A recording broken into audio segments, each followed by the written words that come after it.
কি ব্যাপার? তুমি স্যুটটাই পরে গেলে আর পাঞ্জাবি পরে ফিরে এলে যে? কোথায় গিয়েছিলে? কোথায় আবার, ওই বন্ধুর বাড়ি। খাওয়ার সময় ঝোল পরে কাপড়ে দাগ পড়ে যায়, তাই কাপড়টা বদলে এলাম। হো,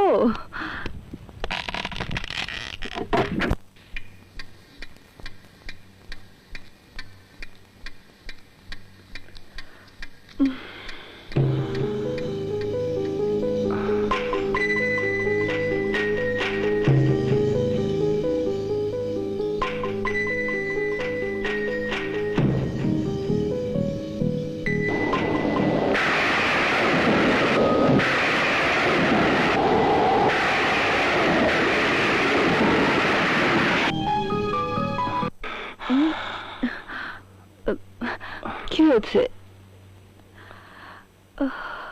আমার ঘুম আসছে না রত্না। কেন, কি হয়েছে? আমি একটা... কি আবার? হ্যালো মালা, বল।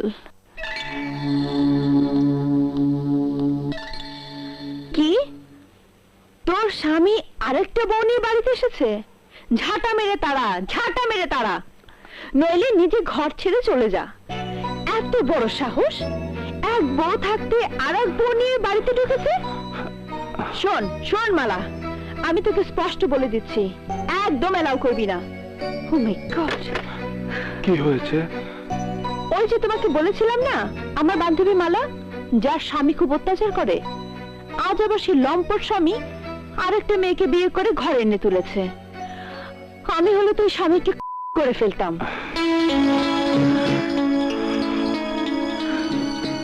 জানো, মেয়েরা সব পারে, কিন্তু স্বামীর ভাগ কাউকে দিতে পারে না। ও হ্যাঁ, তুমি যেন কি বলতে চেয়েছিলে? বলে না, মেয়েরা সব পারে, কিন্তু স্বামীর ভাগ কাউকে দিতে পারে না। কি ভাবছো? না কিছু না, মানে হঠাৎ আমার খারাপ লাগছিল তো তাই। এসো, আমি তোমাকে আদর করে ঘুম পাড়িয়ে দিই, সব ঠিক হয়ে যাবে।